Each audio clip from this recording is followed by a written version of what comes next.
Le novità oggi, effettivamente si danno le prime risposte? Prime risposte dopo un lavoro chiaramente di tanti mesi, che però è stato reso possibile grazie all'attenzione che il cartello sociale e i sindaci hanno posto su questi temi e che mi fa piacere che questo territorio insieme con le istituzioni abbia lavorato.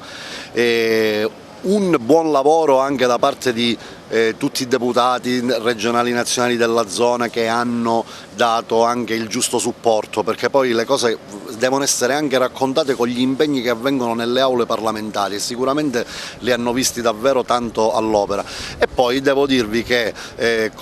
negli ultimi mesi anche non solo il controllente generale, la CMC, ANAS e tutte le aziende impegnate sul campo hanno sicuramente anche messo del loro in termini di impegno, di sacrificio e anche di responsabilità nei confronti di un territorio che da troppo tempo aspettava risposte e che finalmente ora stanno cominciando ad arrivare. Questo nel quale siamo è un piccolo tratto che però ha dato un fastidio, ecco, chiamiamolo così, per l'attraversamento in carreggiata dall'altro lato a senso alternato. Ristabiliamo la normalità nel giro di una decina di giorni e questo è davvero un bel messaggio anche a chi aveva sollevato, ecco, la giusta attenzione, insomma, per un territorio che sembrava essere stato dimenticato. Stamattina abbiamo fatto il sopralluogo dall'inizio della 640, cioè nella zona di Caltanissetta, dove il cantiere ormai vivacizzato sta andando avanti e bene su delle lavorazioni che sono anche abbastanza complesse. Qui oggi affrontiamo il tema di questo chilometro 14, ormai come vi dicevo archiviato una decina di giorni e sarà semplicemente un ricordo, e poi il Petrusa che è anche lì il grande nodo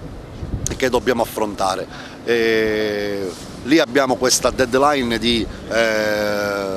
maggio del 2020, l'azienda sta lavorando in maniera abbastanza veloce, il varo dal basso è già avvenuto, il ponte ormai è montato ed è visibile, e questo è anche questo è un fatto,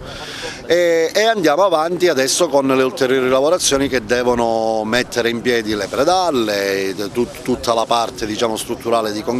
conglomerati, poi si passerà agli asfalti e al montaggio delle barriere e per la successiva apertura e la successiva rinormalizzazione di un territorio, che finalmente due centri importanti come Agrigento e Favara verranno ricollegati come è giusto che siano e come è giusto che meritano. Dico una cosa in tutta questa storia, che si torna alla normalità con un impegno che è stato specifico, che è stato lungo nel tempo. Qualcuno ha polemizzato.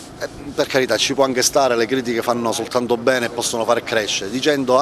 c'è una continua presenza, ma poi di fatto sembrano semplicemente delle puntate a spot. In realtà la continua presenza serve a responsabilizzare chi lavora nel cantiere, ma soprattutto serve a chi lavora in cantiere a far sentire la vicinanza delle istituzioni, pronte a risolvere qualunque problema si verifichi.